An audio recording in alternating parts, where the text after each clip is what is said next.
Hola chicos, ¿cómo andan?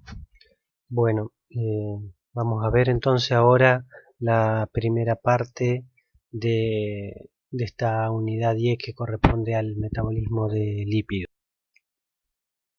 En esta unidad vamos a ver dos partes. Por un lado la oxidación de los ácidos grasos y por el otro lado la biosíntesis de ácidos grasos. Digamos, fundamentalmente ese va a ser la estructura principal de esta unidad.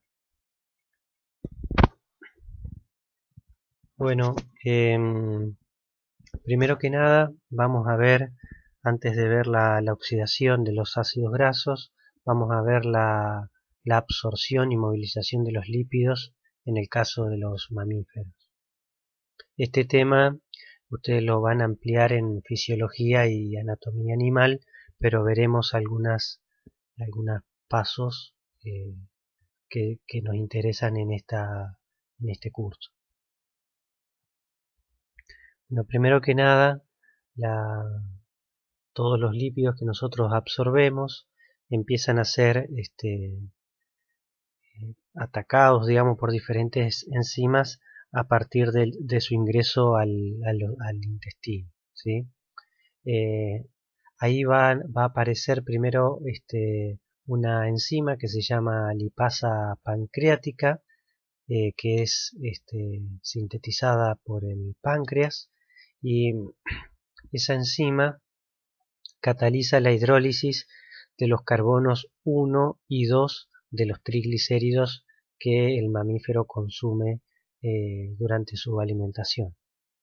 A partir del ataque de esa enzima se liberan ácidos grasos, dos moléculas de ácidos grasos y una molécula de un acilglicerol que está esterificado en el carbono 2, por eso se denominan 2-monoacilglicerín.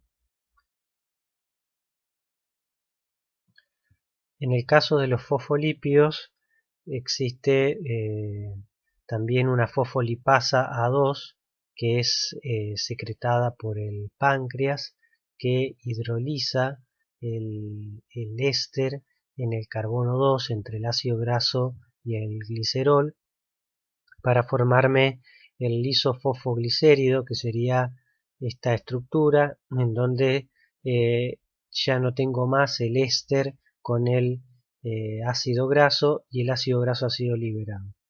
Ambas estructuras se liberan al lumen del intestino y luego son absorbidas al epitelio del intestino, en las células epiteliales, en las cuales tanto los 2-monoacilglicéridos como los ácidos grasos, y en este caso los ácidos grasos y los lisofosfoglicéridos, son resintetizados a fosfolípidos y a triglicéridos respectivamente.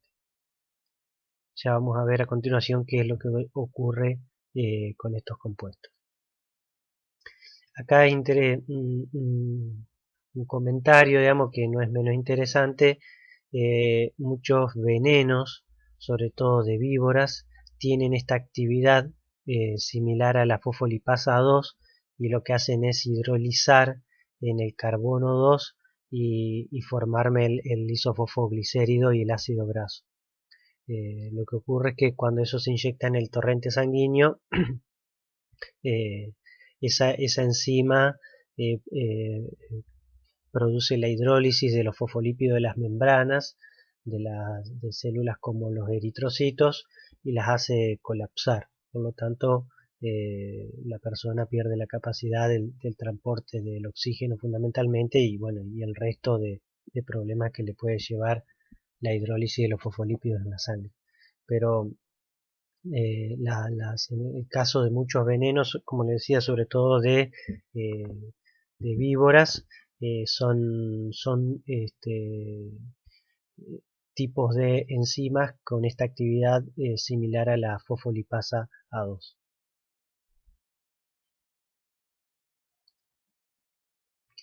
Bueno, y la otra enzima que no nombramos es la colesterolasa, que también es liberada por el páncreas, que en este caso hidroliza los ésteres del colesterol. El colesterol puede esterificarse con ácidos grasos también, y en este caso esta enzima es la encargada de hidrolizarlo para que el colesterol ingrese como colesterol también a las células del epitelio del intestino.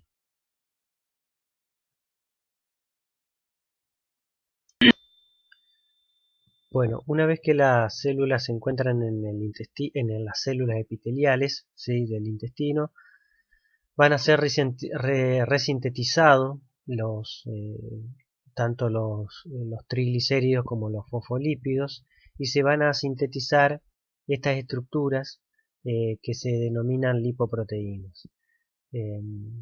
Estas lipoproteínas se diferencian tienen una membrana de fosfolípidos, pero la diferencia más importante con la membrana con la membrana celular es que no es doble, ¿sí? Fíjense que es simple, entonces me queda las cabezas hidrofílicas de los fosfolípidos me quedan expuestas hacia el exterior hidrofílico, y hacia el interior, fíjense que me quedan las colas hidrofóbicas. Dentro de esta estructura se van a encontrar los triglicéridos y los ésteres de colesterilo, ¿sí?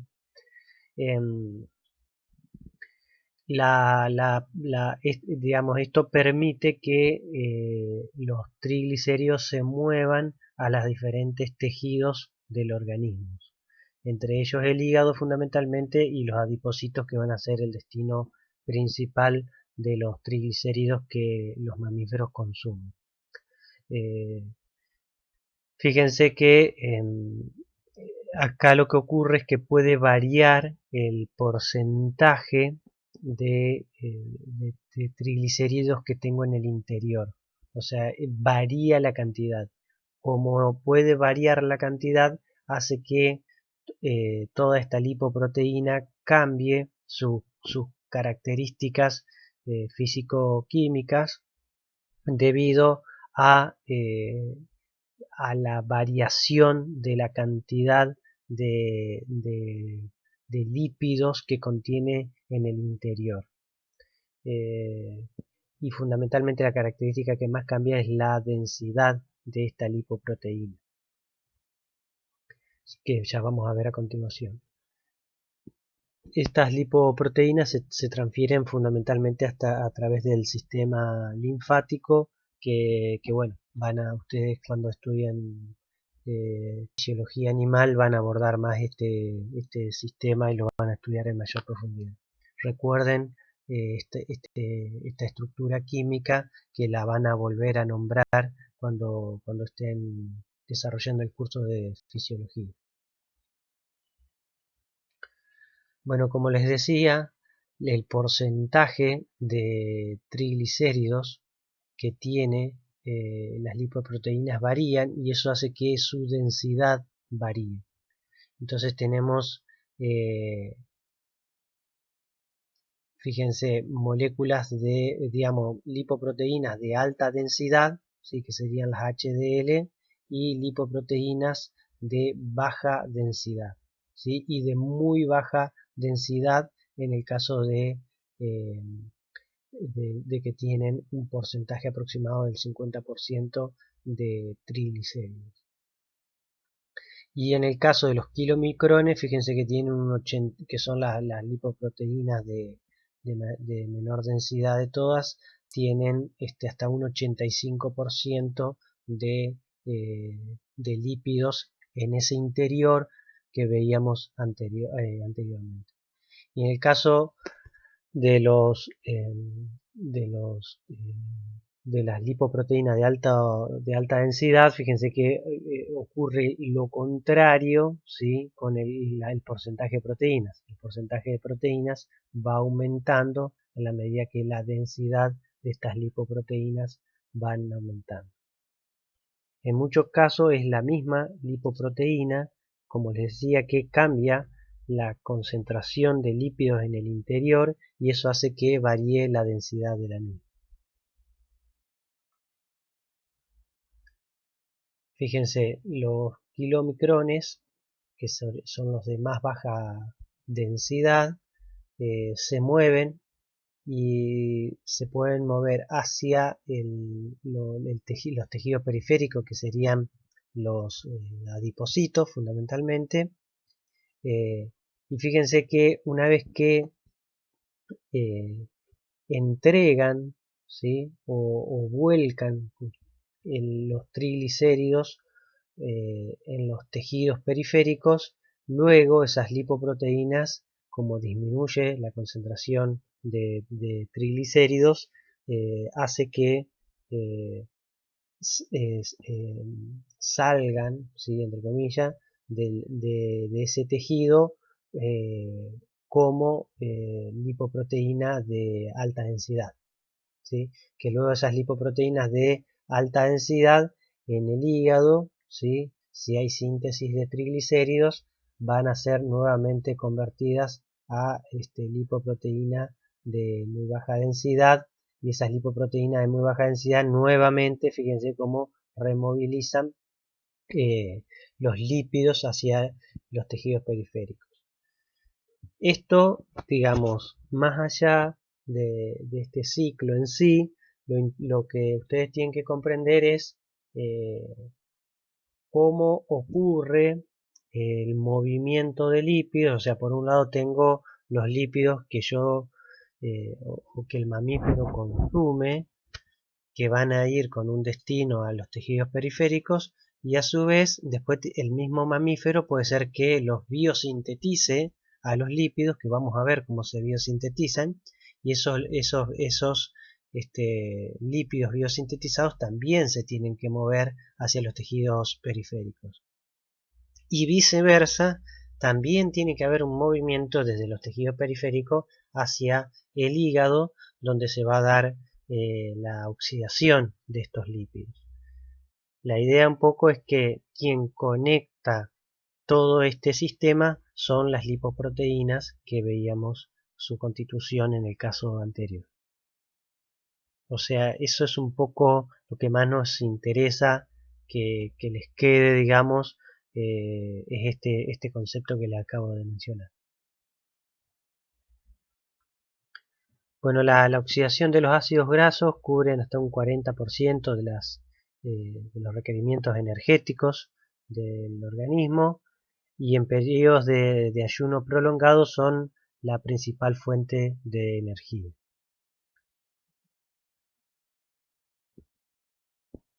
Bueno, una vez que el triglicérido eh, es movilizado, ya sea por desde los tejidos periféricos hacia el hígado o por la dieta, ¿sí? El triglicérido podemos separarlo en dos partes. Por un lado, lo que es la oxidación del alcohol, del éster, que en este caso es el glicerol, y por el otro lado la oxidación del ácido graso derivada de la hidrólisis del éster, ¿sí?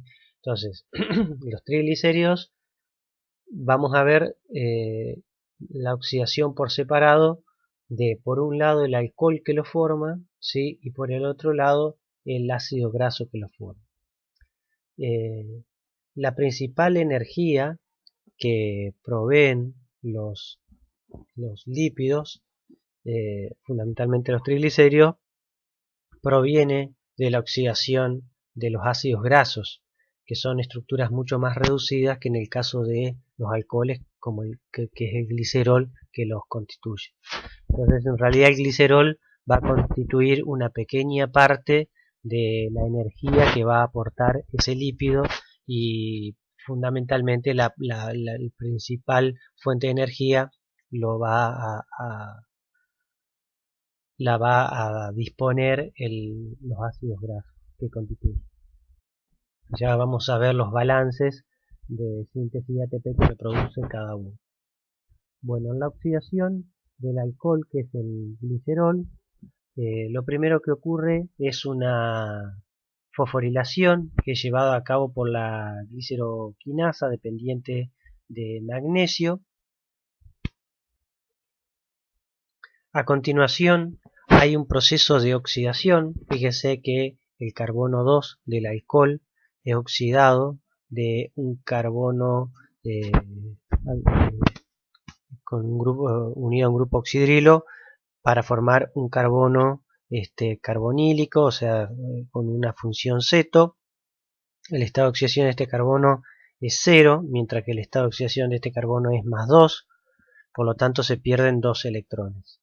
Esos 2 electrones, como hemos visto en otras oportunidades, son transferidos al NAD para formarme NAD reducido. Fíjense que la molécula que se forma a partir de esta reacción es la dihidroxiacetona, y la dihidroxiacetona ya era una molécula que formaba parte de el ciclo de la glucólisis, ¿sí? Por lo tanto, ¿sí? A partir de aquí las reacciones continúan en el mismo sentido que ocurre la glicólisis o glucólisis que estudiamos en el capítulo anterior. Acuérdense que cuando estudiamos nosotros la glucólisis, en el paso de la fructosa 1,6-bifosfato o la fructosa 1,6-bifosfato, cuando se hidrolizaba me formaba por un lado la dihidroxiacetona fosfato y por el otro lado el gliceraldehído 3-fosfato. Entonces, en el caso de la oxidación del glicerol me forma la dihidroxiacetona fosfato, pero las rutas metabólicas no distinguen de dónde proviene una molécula.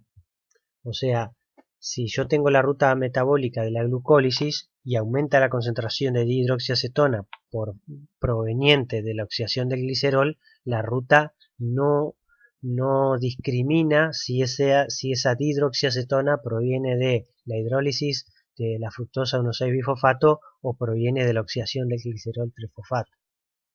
Entonces, simplemente lo que va a ocurrir con esa dihidroxiacetona fosfato es que continúa su camino en la oxidación del gliceraldehído 3-fosfato.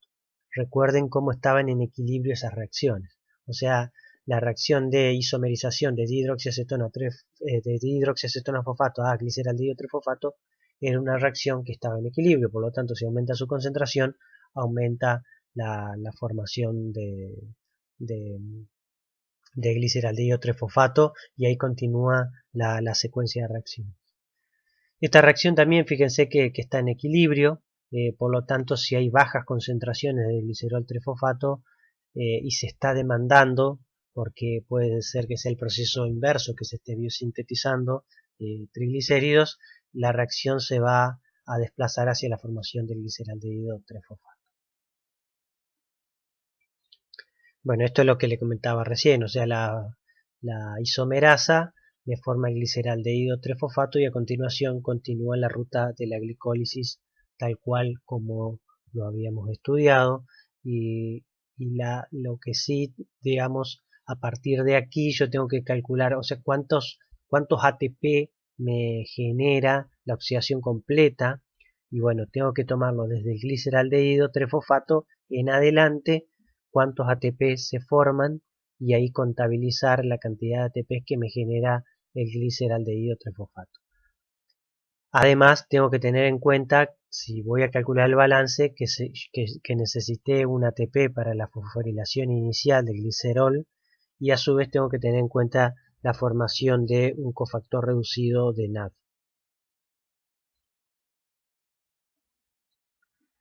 Bien, eso es lo que corresponde, por un lado, a la oxidación del glicerol que forma parte del triglicérido. Ahora vamos a ver la oxidación propiamente de los ácidos grasos que provienen de los triglicéridos.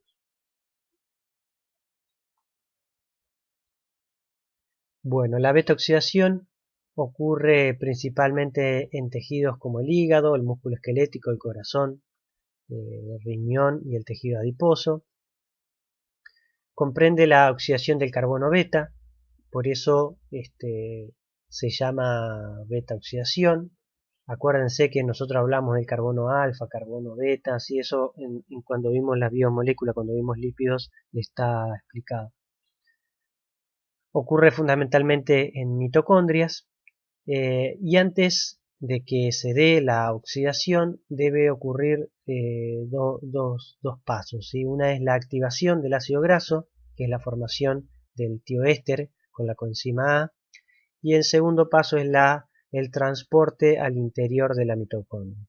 Dado que la membrana interna de la matriz mitocondrial es impermeable a los ácidos grasos, ¿sí? Acuérdense que la matriz mitocondrial era impermeable a, a las moléculas cargadas.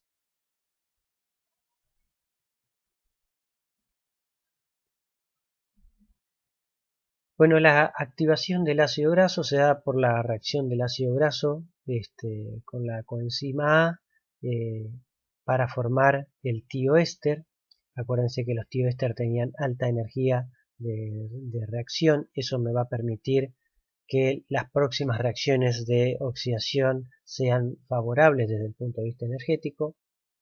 Y esta reacción que no es espontánea, ¿sí? O sea, la reacción para formar el tioéster a partir del ácido graso más la coenzima es una reacción que no es favorable y tiene que ser acoplada por la hidrólisis del ATP, ¿sí? Esta reacción, acuérdense que no podría ser favorable desde el punto de vista energético porque fíjense que el grupo carboxílico, ¿sí? Tendría como grupo saliente al grupo oxidrilo, cosa que el grupo oxidrilo no tiene mucha capacidad de estabilizar la carga negativa, aún más es mucho más reactivo que otros sustituyentes como el cloruro, por ejemplo, que pueden estabilizar mucho mejor la carga. Entonces, al no poder estabilizar la carga y sumado a que están formando tanto el oxígeno, carbono, oxígeno, están formando estructuras de resonancia, todo eso suma a la estabilidad y va en contra de una reacción que intente sustituir el grupo oxidrilo del grupo químico carboxílico. Bueno, fíjense, esto es muy interesante, fíjense cómo se las arregla, o digamos, cómo se las arregla, no, cómo es este acople de la síntesis de ATP. O sea, fíjense que nosotros decimos, bueno, se acopla la hidrólisis del ATP para permitir que se dé una reacción que no era espontánea. Bueno, fíjense cómo ocurre químicamente este proceso. Primero que nada, aquí tengo el adenosintrifosfato, que tiene enlaces anhidros entre los fosfatos alfa, beta y gamma. Acuérdense que el grupo fosfato tiene carga positiva porque está enlazado a 4 átomos de oxígeno. Entonces, el grupo carboxilato puede atacar, o sea, reaccionar como un nucleófilo y atacar el grupo fosfato, libera y a su vez, acuérdense que al ser esto un enlace anhidro, se pueden mover dos electrones del enlace fósforo-oxígeno y el pirofosfato puede estabilizar la carga. Es un buen grupo saliente.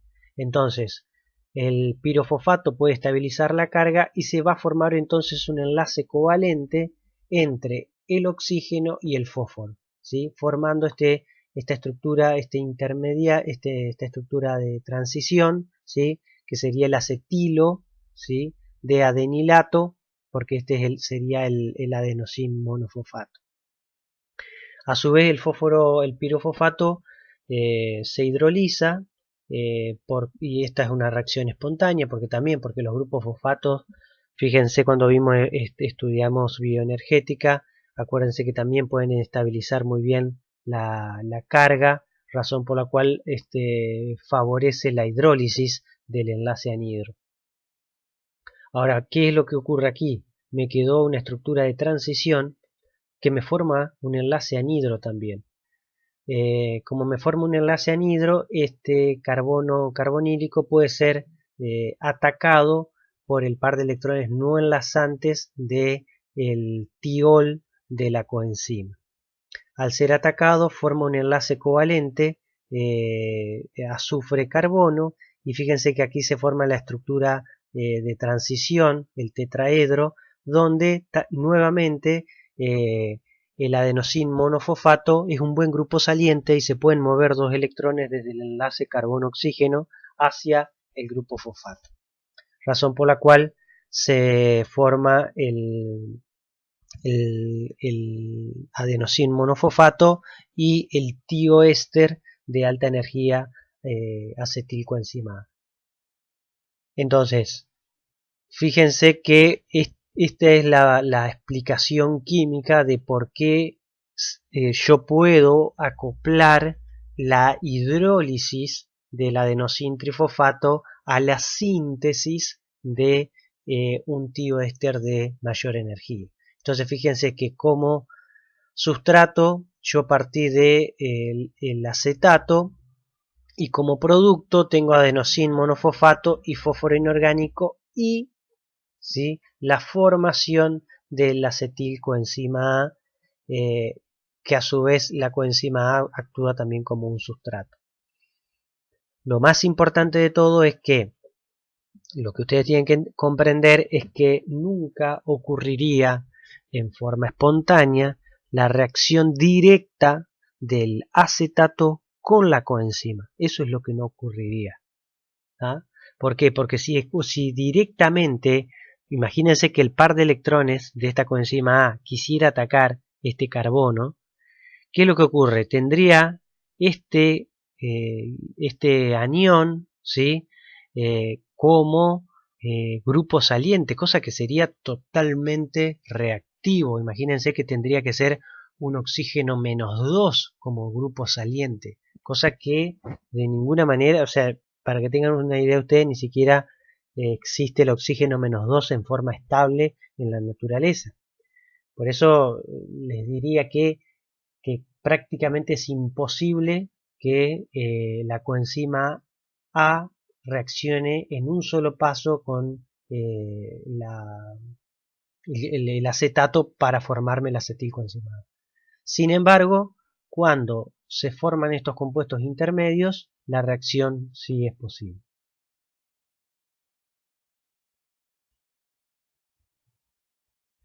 Bueno, ese primer paso que hablamos recién era la activación del ácido graso. A continuación tiene que ocurrir la segunda parte, que es el ingreso del ácido graso al interior de la mitocondria. Para que ingrese la mitocondria, para que el ácido graso ingrese a la mitocondria, tiene que formar un éster, ¿sí? En este caso con la carnitina, ¿sí? Que es esta molécula que les muestro acá, que forma un enlace éster, ¿sí? Con el alcohol de la posición 2 del carbono 3, perdón, el alcohol del carbono 3 de la L-carnitina, me forma un éster con el ácido graso, o sea, se esterifica, formándome el acetilcarnitina. Esta estructura sí es capaz de atravesar la membrana interna mitocondrial a través de transportadores específicos de este grupo químico.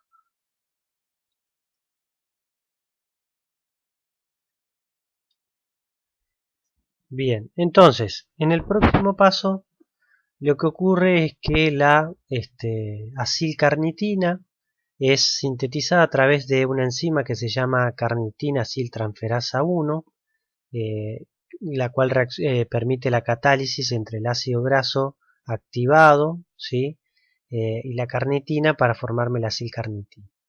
Esa acilcarnitina es ingresada al interior de la mitocondria a través de una traslocasa, que es una enzima específica que permite el ingreso, ¿sí? Y dentro, fíjense que dentro de la mitocondria ocurre el proceso contrario que lo cataliza una isoenzima denominada carnitina aciltransferasa, que permite la hidrólisis de la acilcarnitina para formarme nuevamente el tioéster con coenzima A, o sea la acilcoenzima A, y me libera, ¿sí? Se hidroliza y me libera la carnitina. Y la carnitina nuevamente se bombea hacia el espacio intermembranal. Entonces, básicamente este sistema de lanzaderas permite, fíjense que qué es lo que ocurrió hacia el final de todo este proceso. La acilcoenzima A terminó, ¿sí? Dentro en el interior, ¿sí? De la mitocondria. Luego de todo este número de reacciones, una molécula de acilcoenzima A que estaba en el exterior, ¿sí? Pasó al interior de la mitocondria, que es donde están todas las enzimas que van a oxidar este ácido graso. Acuérdense que aquí nosotros lo denominamos acilcoenzima A porque el grupo acilo puede provenir de cualquier ácido graso de los que nosotros estudiamos. Entonces puede ser, por ejemplo, palmitoil coenzima A, oleoil coenzima A, ¿sí? Depende del ácido graso con el que se forme el tioéster, ¿sí? Y recuerden que nosotros vimos, cuando vimos regulación, vimos que una de las formas era la compartimentación de las rutas metabólicas.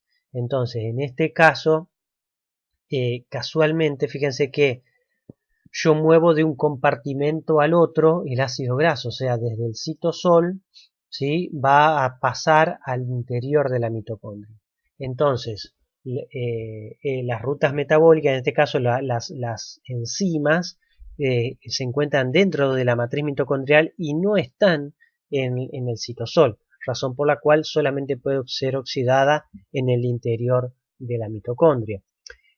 Y casualmente este movimiento de el ácido graso al interior de la mitocondria va a ser un punto de regulación de esta ruta metabólica, como veremos más adelante. Pero que van a ver que es una regulación mucho más sencilla que, por ejemplo, la gluconeogénesis que vimos anteriormente. Bien, ahora lo que vamos a ver son las reacciones de beta oxidación, o sea, la oxidación del carbono beta, que sería el equivalente a la oxidación del carbono 3 que nosotros veíamos con la numeración de IUPAC.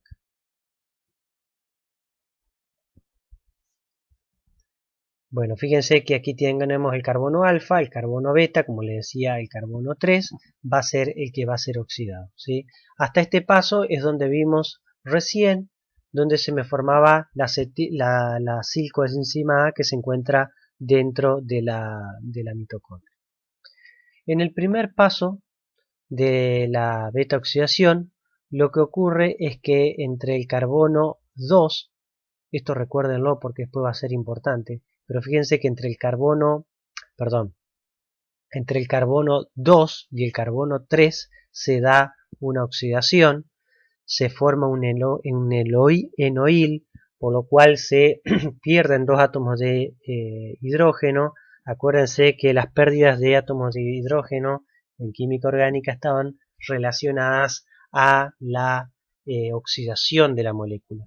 Y efectivamente se pierden dos átomos de hidrógeno porque estos carbonos estaban saturados y esos dos electrones que se dan por la oxidación y la formación del enoil son transferidos al grupo prostético FAD, que se va a reducir de la acilcoenzima A deshidrogenasa, que es la enzima que va a oxidar al ácido graso en este paso, y va a ser transferido ese par de electrones hasta la formación de ubiquinol como aceptor final de esos electrones. En el próximo, o sea que fíjense que este es un paso importante porque es la primer punto de oxidación. Aquí se me forma un cofactor, en realidad es un grupo prostético FAD reducido que me produce como equivalente un ubiquinol, ¿sí?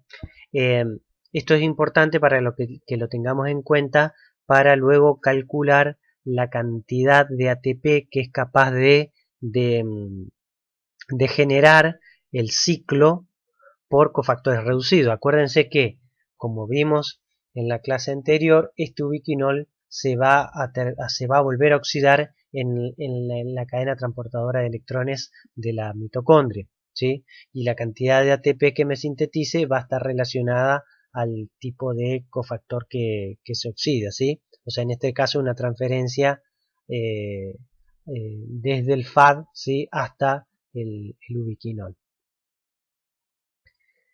En el próximo paso, el enoil y el enlace enoil coenzima A es hidratado a través de la enoil coenzima A hidratasa y se suma una molécula del agua al doble enlace, quedándome el carbono 3, ¿sí? O carbono beta, un grupo alcohol, ¿sí? Por lo tanto se va a denominar el 3-hidroxiacilcoenzima A o el beta-hidroxiacilcoenzima A, ¿sí? En este paso entonces no hay oxidación, y en el próximo paso, ¿sí? Fíjense que sí hay una oxidación por que el carbono 3, que tiene una función hidroxi y un estado de oxidación 0, pasa a formarme un grupo ceto, ¿sí? En el carbono 3, pues eso se va a formar el 3-cetoacil y se pierden 2 electrones, o sea, el estado de oxidación del carbono pasa de 0 a +2. Esos 2 electrones, en este caso, son tomados por la coenzima NAD para reducirse y formarse NAD reducido, ¿sí? Esta reacción es catalizada por las 3-hidroxiacilcoenzima A deshidrogenasa y me forma como producto, ¿sí? El 3-cetoacilcoenzima A, ¿sí? Entonces, fíjense que en este caso se dio la segunda oxidación. Acuérdense que esta ruta metabólica se llama beta oxidación, o sea que todo el tiempo tenemos que pensar que se están dando reacciones de oxidación. Y esto es lo que nosotros tenemos que identificar, o sea, dónde son los puntos que se da la oxidación y cuáles son los puntos que se vuelven, que se forman y cuáles son los productos que se forman y quiénes son los aceptores finales de esos electrones, ¿sí? O cuáles son los cofactores que se forman, ¿sí? Eso es importante. Fíjense que aquí se forma un ubiquinol, ¿sí? Y en este caso se forma un NAD reducido. Acuérdense que ambos procesos, desde el punto de vista de la síntesis de ATP a nivel de mitocondria, no son iguales y me forman cantidades diferentes de ATP. El último paso es catalizado por la 3-cetoacil coenzima A transferasa, que fíjense que lo que permite es en realidad un ataque de este carbono carbonílico nuevamente por la coenzima A, ¿sí? Y se forma por un lado, al transferir el grupo acilo a la coenzima A, me forma nuevamente la acilcoenzima A, pero con 2 átomos de carbono menos. ¿Por qué? Porque fíjense que todo este grupo químico, ¿sí? Es liberado como acetilcoenzima A. Fíjense que aquí este grupo metilo está bien marcado, que está marcado con rosa aquí. Fíjense que está con rosa aquí, ¿lo ven? Fíjense este grupo químico que está en negro aquí, está en negro aquí. Entonces fíjense cómo estos 2 átomos de carbono son liberados como acetilcoenzima A. Entonces, cuando ocurre todo este ciclo, el ácido graso que se forma tiene 2 átomos de carbono menos. O sea, se me formó nuevamente un acilcoenzima A, pero ese grupo acilo tiene 2 átomos de carbono menos. Entonces, como les decía recién, si yo parto, por ejemplo, del estearoil coenzima A, que sería el estearoil, sería derivado del ácido esteárico que tiene 18 átomos de carbono, cuando termina todo este ciclo, se va a formar una molécula de palmitoil coenzima A, que tiene 16 átomos de carbono, y se me libera una molécula de acetilcoenzima A. Vuelvo a repetir, si yo parto supónganse que este acil fuese un estearoil que tiene 18 átomos de carbono, ¿qué ocurre? Parto del estearoil coenzima A, ocurren todas las reacciones, ¿sí? Y cuando se da esta hidrólisis o esta ruptura, ¿sí? Del grupo ceto, me va a dar origen, o sea, de los 18 átomos de carbono, 16 pasan a formar el palmitoil coenzimado y 2 átomos de carbono me forman el acetil coenzimado. Entonces, los productos son la misma molécula inicial menos 2 átomos de carbono y la liberación de un grupo acetil. Entonces, es muy importante que ustedes vean cuáles son los productos de todo un ciclo de beta oxidación. El ácido graso menos 2 átomos de carbono, una molécula acetil-CoA y dos moléculas, o sea, una molécula reducida de NAD, ¿sí? Y una molécula reducida de ubiquinol. A su vez, este tipo de ciclo o de ruta metabólica es una ruta metabólica en espiral. ¿Qué quiere decir? Que el producto, o sea, el ácido graso menos 2 átomos de carbono, es nuevamente oxidado, o sea, atraviesa las mismas reacciones que inicialmente había sufrido el primer ácido graso sin oxidar. Luego que ocurre una nueva vuelta, obviamente es, si empecé con 18, en la segunda tengo 16, si esto da una vuelta más me quedo con 14, y si me da una vuelta más me quedo con 12, ¿sí? Y siempre se va liberando una molécula acetil-CoA. Bueno, aquí está como los mecanismos de reacción. Este es el grupo prostético unido al FAD, eh, que forma parte del grupo prostético FAD, ¿sí? Fíjense cómo primero se forma el carbanión y a continuación se mueven un par de electrones del enlace hidrógeno-carbono hacia el nitrógeno 5, se reduce, ¿sí? El nitrógeno 5 toma un par de electrones y se forma el doble enlace carbono-carbono. De esa manera se oxida, este es el paso de la primera oxidación del ácido graso. En la segunda oxidación, fíjense el beta hidroxiacil o el 3 hidroxiacil, fíjense que se van a mover dos electrones del enlace carbono-hidrógeno, se mueve el hidruro, se mueve hacia el NAD para reducirlo, me forma un enlace carbono-hidrógeno, se mueven el par de electrones y se reduce el NAD y el protón del enlace oxígeno-hidrógeno pasa a protonar la enzima y el par de electrones del enlace oxígeno-hidrógeno se mueven hacia, hacia un nuevo enlace oxígeno-carbono formándome el doble enlace. Y de esa manera se movieron dos electrones netos desde el carbono del beta hidroxiacil, se movieron hacia la estructura de, esta es la tiamina del NAD.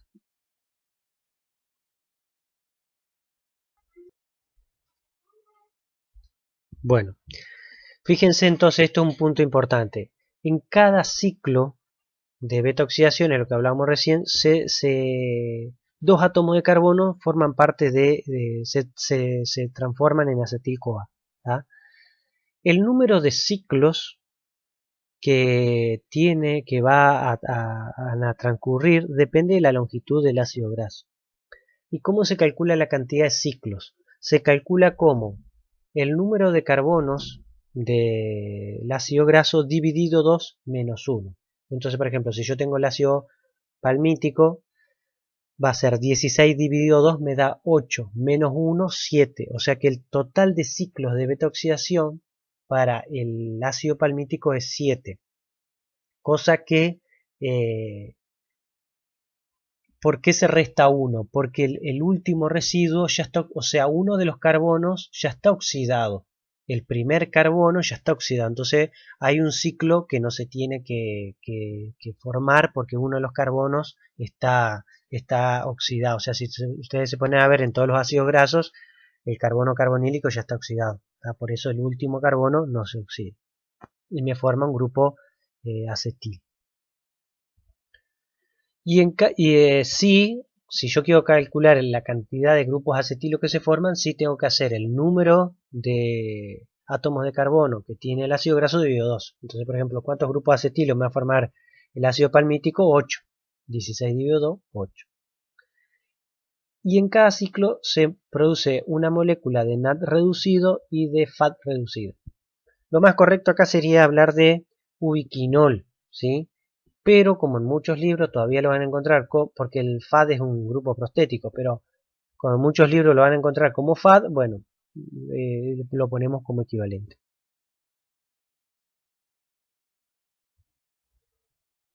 Bueno, fíjense cómo se calcula el balance neto de energía para la síntesis ATP.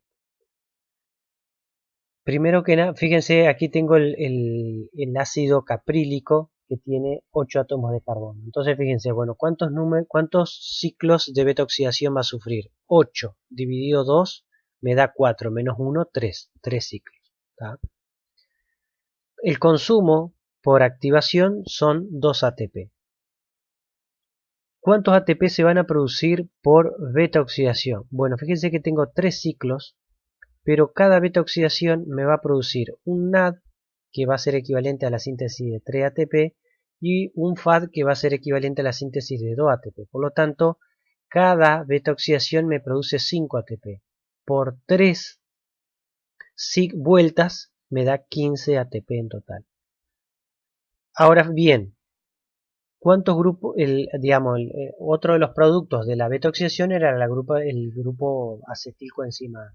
Ese grupo acetilcoenzima A tiene que ser oxidado. Entonces, ¿cuántas moléculas de acetil-CoA se van a producir? Bueno, se van a producir 8 dividido 2, o sea 4. ¿Sí? 4 por 12 ATP por cada vuelta del ciclo de Krebs. Esto, vean síntesis de ciclo de Krebs en el capítulo anterior y van a ver por qué se sintetizan 12 ATP. Entonces me queda 4 por 12 me da 48. La suma total de ATP me da 61. ¿Sí? Si fuese el ácido palmítico tengo que hacer lo mismo, ¿sí? Pero en este caso fíjense que obviamente me da 129 ATP. Entonces, fíjense que en la medida que aumenta, digamos algo que es bastante lógico, pero en la medida que aumenta el número de átomos de carbono, el ácido graso, la cantidad de energía en forma de ATP que me puede entregar es mayor, ¿sí? Y esto está dado porque aumenta la cantidad de ATP en forma reducida, o sea, de carbonos en forma reducida.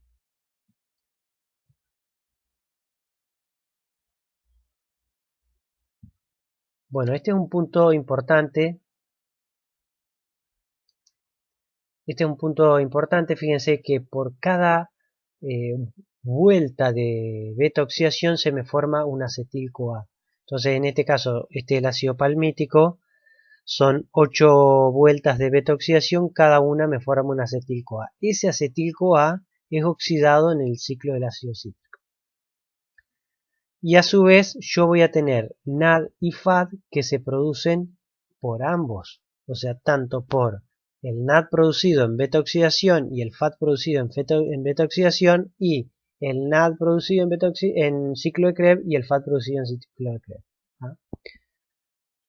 Por lo tanto, ambos ¿sí? van a terminar de ser oxidados en la cadena transportadora de electrones y eso acoplado a la síntesis ATP tal cual como lo vimos en la clase anterior. Bueno, este es un punto importante porque hay ácidos grasos que tienen cadena impar, ¿sí? Porque mientras todo esto para cadena par venía bien, pero ¿qué ocurre en el caso de que tengamos cadena impar? Bueno, no es tan complejo porque si yo tengo cadena impar, se va a oxidar de la misma manera, pero la última molécula va a ser un propionil porque tiene 3 átomos de carbono, ¿sí? Pues ese propionil coenzima A me va a formar a través de la propionil carboxilasa, que es una molécula, es una enzima dependiente de biotina como grupo prostético, ya lo vamos a ver ahora a la biotina en la biosíntesis de ácidos grasos. me forma el metilmalonil, ¿sí? Y después luego el metilmalonil termina formándome el succinil coenzima A. Fíjense que el succinil coenzima A era parte de que es una de las moléculas del ciclo de Krebs. ¿Tá? Por lo tanto, más allá de las estructuras intermedias, ¿sí? Como el L-metilmalonil coenzima A, ¿sí? Después la transferencia, ¿sí? Del grupo carboxilato a través de la mutasa, etcétera. Más allá de los productos intermedios, fíjense que, en definitiva, ¿qué es lo que ocurre? El propionil coenzima A termina ingresando al ciclo de Krebs como succinil coenzima A. ¿Tá? Así que eso es lo que, digamos, y la energía proveniente de este propionil la vamos a obtener por oxidación del succinil en el ciclo de Krebs. Así que la energía de esos últimos 3 átomos de carbono por oxidación se obtiene de esa manera. Esto es importante también porque digamos, la formación del propionil coenzima A puede darse también directamente digamos, es un proceso que ocurre de forma importante, que es lo siguiente. A ver, en este caso el propionil se forma por la oxidación de ácido graso cadénico. Pero hay otra forma que es que se puede obtener propionil y que es muy interesante para la parte de nutrición animal, que es a partir de la formación de ácido propiónico en el rumen del animal. Después ustedes en nutrición animal van a ver por qué se forma, pero en el rumen del animal se forma ácido propiónico, y ese ácido propiónico se mueve a través de la sangre y en el hígado es transformado en propionil coenzima A, y ese ácido, ese propionil coenzima A va a ingresar al ciclo de Krebs como succinil coenzima A. Entonces, ese succinil coenzima A, fíjense que a continuación va a ser convertido oxidado a fumarato, luego el fumarato va a ser hidratado a malato y el malato oxidado a oxalacetato, tal cual como hemos visto en el ciclo de Krebs. Entonces, en definitiva, lo que les quiero decir es que el ácido propiónico termina siendo una fuente de ácido oxálico. ¿Y por qué es importante esto? Porque el ácido oxálico era un precursor, es el precursor de la gluconeogénesis. Acuérdense que en la gluconeogénesis el ácido pirúvico reaccionaba para formar oxalacetato, era el primer paso. Pero puede ser que el oxalacetato no provenga de la carboxilación del piruvato, sino que, por ejemplo, puede provenir del ácido propiónico. Y esta es la razón por la cual el ácido propiónico generado en el rumen de los animales vacunos va a ser fuente de biosíntesis, o va a ser utilizado para la biosíntesis de glucosa. Esto es muy importante porque el animal normalmente le cuesta consumir glucosa, ¿sí? ¿Por qué le cuesta consumir glucosa? Porque después lo van a estudiar en nutrición animal, pero la glucosa nunca llega, o le cuesta mucho llegar al intestino del animal, porque como tiene que pasar por el rumen en el medio, y en el rumen hay todo un grupo hay toda una microflora bacteriana y fúngica que degradan todas las estructuras que tienen glucosa, entre ellas la celulosa. Le cuesta mucho llegar la glucosa al intestino, ¿sí? Razón por la cual es digamos, el animal vacuno es como que necesita, o es un punto importante, poder biosintetizar glucosa, ¿tá? Entonces, y a su vez no todos los alimentos me forman ácido propiónico en el rumen. Entonces voy a tener que manejar yo la biosíntesis de ácido propiónico en el rumen o favorecerla en el caso de que yo esté necesitando que el animal aumente su biosíntesis de glucosa por X motivo, o lo tendré que tener en cuenta esto para el normal funcionamiento de la nutrición del animal.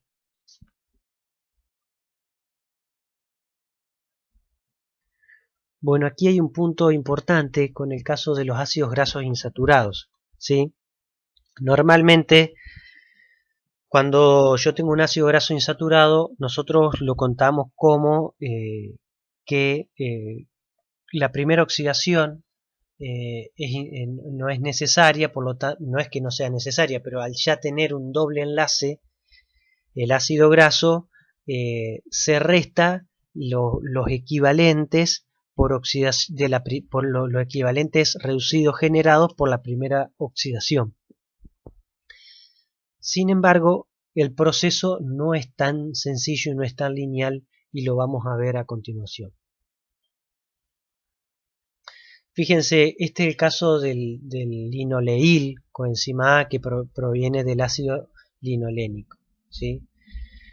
En el caso del ácido linolénico tiene linoleico tiene dos dobles enlaces, ¿sí? Uno en el carbono 9, ¿sí? Y otro en el carbono 12. ¿Qué es lo que ocurre? Cuando se empieza a oxidar el ácido graso, fíjense que al principio no hay problema porque está todo saturado, ¿sí? Entonces fíjense que se dan 3 rondas, como dice ahí, de beta oxidación. Pero luego de 3 rondas de beta oxidación empieza el primer problema, entre comillas, digamos. ¿Y cuál es el primer problema? Que el doble enlace yo lo debería tener entre el carbono 2 y 3, ¿sí? Acuérdense que entre el carbono 2 y 3 se daba la oxidación. Y fíjense que si se dan 3 rondas de beta oxidación, el doble enlace no lo voy a tener entre el carbono 2 y 3, sino que lo voy a tener entre el carbono 3 y 4. ¿Tá? Entonces ahí actúa una enzima que se llama delta 3 delta 2 enoil coenzima A isomerasa, que básicamente lo que hace es catalizar la formación del doble enlace entre el carbono 2 y 3, ¿sí? Y el carbono 3 y 4, que pasa a estar saturado, ¿sí? O sea, hay una oxidorreducción interna y no hay una transferencia neta de electrones, sino que un movimiento del par del doble enlace, ¿sí? Carbono-carbono, de la posición 3,4 a la posición 2,3. A continuación, ¿sí? Ahí sí la beta oxidación puede continuar normalmente una vez que actúa esta enzima, puede avanzar su curso natural. ¿Por qué? Porque el doble enlace sí está en la posición 3,4, ¿sí? O sea que a partir de aquí empiezo a contar las oxidaciones, tengo que hacer la contabilización de las oxidaciones normalmente, pero tengo que tener en cuenta que en esta oxidación la primer reducción de los cofactores no se da, porque ya tengo una oxidación dentro, o sea, ya tengo una insaturación dentro del doble enlace, por lo tanto tengo que restarle la formación de una molécula de ubiquinol o de fat reducido. Bueno, el problema no termina acá. ¿Por qué? Porque fíjense que cuando se da una nueva ronda de beta oxidación, cuando se oxida el carbono, ahora fíjense que es el carbono 2 y 3, pero ya ahora el ácido graso, que tenía 18 átomos de carbono, ahora tiene 10 átomos de carbono, ¿sí? Pero tengo un doble enlace entre acuérdense, yo partí del ácido linoleico, ¿sí? Pero se fueron dando rondas de beta oxidación, por lo tanto se van liberando grupos acetilos. En este punto yo tengo 10 átomos de carbono en total. Pero ¿cuál es el problema de esto? Que tengo en el carbono 4 un doble enlace. ¿Y qué es lo que ocurre? Si bien yo tengo un enlace simple entre el carbono 2 y el carbono 3, razón por la cual se puede dar la oxidación, la primera, fíjense que la primera reacción de beta-oxidación se da, o sea, la reacción de la silcoenzima A deshidrogenasa se da normalmente. Pero ¿qué es lo que ocurre acá? Se me formó un doble enlace conjugado. Fíjense que yo tengo doble enlace, enlace simple, doble enlace. Por lo cual, este doble enlace conjugado le da estabilidad a la molécula y hace que no se pueda continuar con la normal oxidación de el carbono 2 y 3 como venía ocurriendo en la beta oxidación. ¿Qué es lo que tiene que ocurrir? Tiene que ocurrir una reducción del carbono de los dobles enlaces, que son reducidos los dos dobles enlaces a un solo doble enlace. Esa enzima se llama 2,4-dienoil coenzima A reductasa. Es dependiente de NAD-fosfato reducido, por lo tanto me consume un NAD, o sea, me consume 2 electrones y me forma el producto reducido, pero a pesar de que me produce el producto reducido, listo, todo ya, todavía no lo puedo, no puede continuar la ruta. ¿Por qué? Porque fíjense que el producto, el doble enlace está nuevamente entre el carbono 3 y 4 y no entre el carbono 2 y 3, que lo necesito para la beta oxidación. O sea, a continuación vuelve a actuar la delta 3, delta 12 noil coenzima A isomerasa para formarme, ¿sí?, el enlace doble carbono-carbono entre el carbono 2 y el carbono 3. Y ahí sí continúa la beta oxidación su paso normal, ¿sí? Entonces, básicamente, fíjense que si bien nosotros para los cálculos lo vamos a hacer en forma directa, no es tan lineal esta, digamos, no es que yo digo, bueno, listo, salteo el primer paso de oxidación y listo, ¿sí? En el caso de que aumentan las cantidades de insaturaciones, tengo que tener en cuenta que no se formen estas estructuras intermedias que no entran directo a la ruta de la beta oxidación.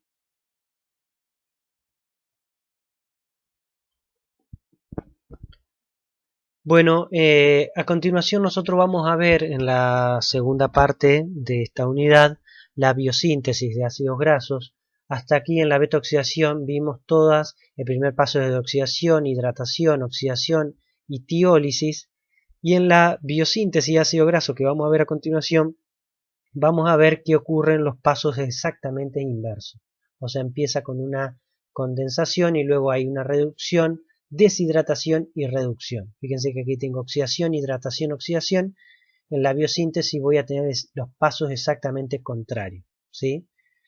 O sea, yo parto aquí de la estructura saturada, me forma el enoil y a continuación el hidroxiacil y a continuación el grupo ceto, y acá voy exactamente al revés. A partir del grupo ceto me forma el grupo hidroxi más reducido, y el grupo hidroxi me forma el grupo enoil, y el enoil finalmente se vuelve a oxidar para formarme el ácido graso totalmente saturado.